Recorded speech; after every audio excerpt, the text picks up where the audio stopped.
मल्लाह ने कहा कि चप्पू तो बहुत चलाया चौबे जी, पर तुम्हारी जो ये नैया है ना, ये विश्राम घाट पे लगी खूंटी के साथ जंजीर से बंधा हुआ था।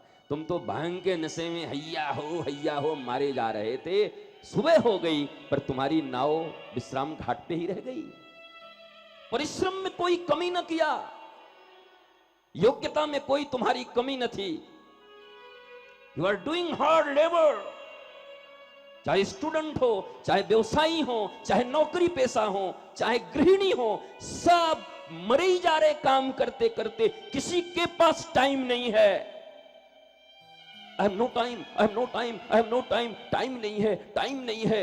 सभी परिश्रम कर रहे हैं और एकांत में बैठा कर पूछ लो कैसा चल रहा है, तो आंखों से आंसू छलक जाते हैं। जीवन में क्या मिला मुझे आज तक, यही कहते। कमाल है। 10-50 साल के हो गए, 60 साल के हो गए, 40 साल के हो गए, एवरेज आयु 70 साल की है, वो भी अगर ठीक ठाक रहे तब, कैंसर ने जकड़ा नहीं तब, एक्सीडेंट नहीं हुआ तब, 70 साल मैक्सिमम जियोगे। 40 से 50 निकल गए, 60 निकल गए। अरे अब तक जब परिवर्तन नहीं आया तो तुम अब क्या सोचते हो आने वाले 2, 4, 5, 10 वर्षों में कोई चमत्कार होगा? नहीं नहीं नहीं, तुम्हारी कहीं ना कहीं दिशा गलत है, डायरेक्शन गलत है। दिशा बदलो तब दशा बदलेगी। रोने से आज तक किसी की दशा बदली नहीं है। रात में उल्लुओं की तरह जगना, दिन में बैल की तरह काम करना, क्या समझते हो ये सफलता का प्रमाण है? इससे सफलता मिलती है? एक मजदूर से ज्यादा कौन मेहनत करता होगा? दिन रात मेहनत करता है, ओवर टाइम करता है। एसी कक्ष में बैठे हुए लोग क्या इतना परिश्रम करते हैं, फिर भी 2 रोटी का जुगाड़ नहीं कर पाता।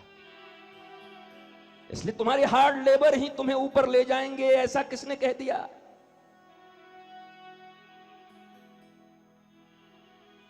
इसलिए जीवन को आरंभ करने के पहले जीवन के उद्देश्य को जान लेना जरूरी है।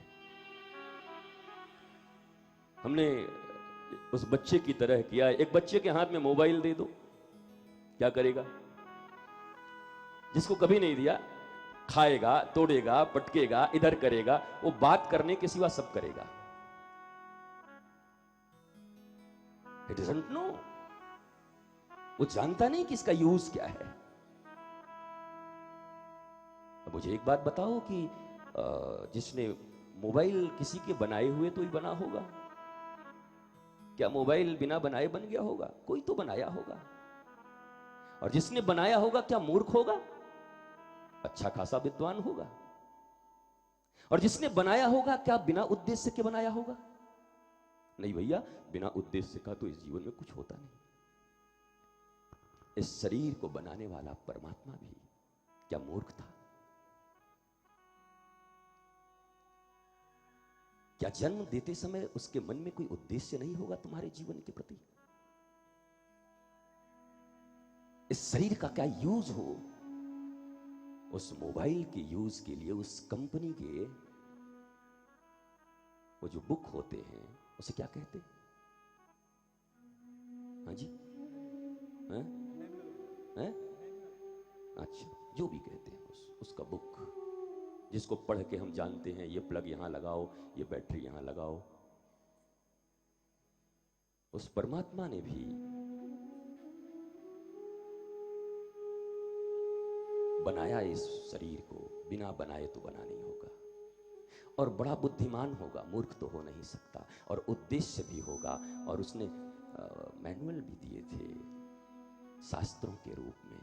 गीता दी थी, भागवत दी थी, रामायण दी थी, उपनिषद दिया था, वेद दिए थे, संहिताएं दी थी, शास्त्र दिए थे।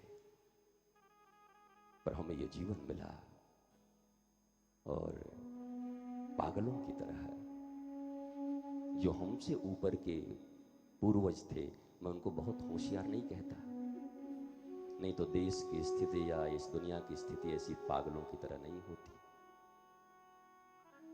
बोझ पड़ा है पूरे संसार पर।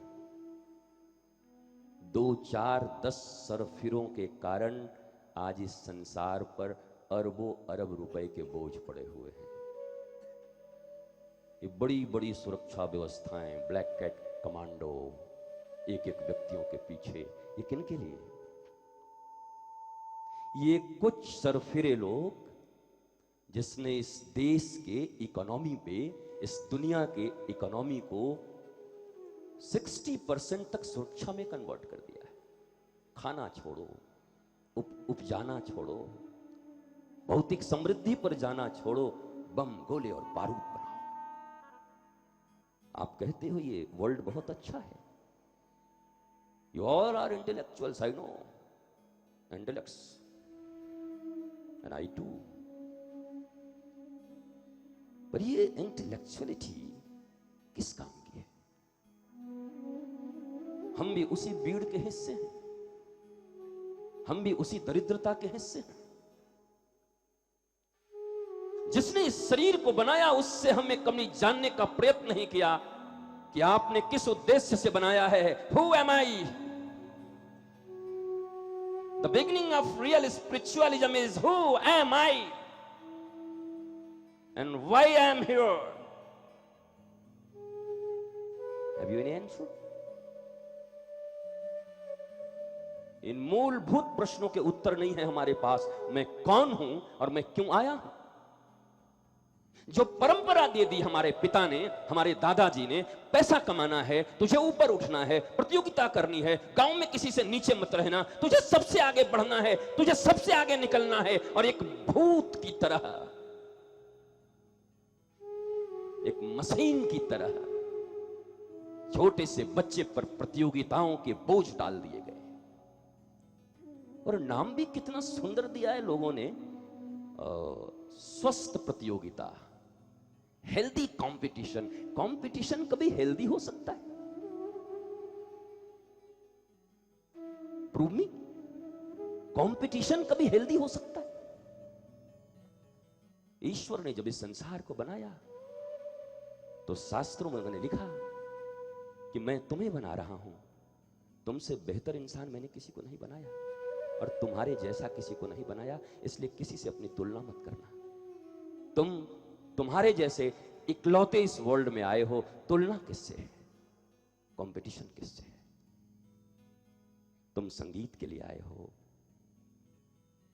तुम ब्रज की रज में लौट कर हरे कृष्ण करने के लिए आए हो, तुम बड़ी बड़ी फैक्ट्रियां चलाने के लिए आए हो, तुम शासक बनने के लिए आए हो, तुम प्रेम बांटने के लिए आए हो। सबको परमात्मा ने एक एक ड्यूटी दी, पर हमने उसमें भी प्रतियोगिता खोज ली।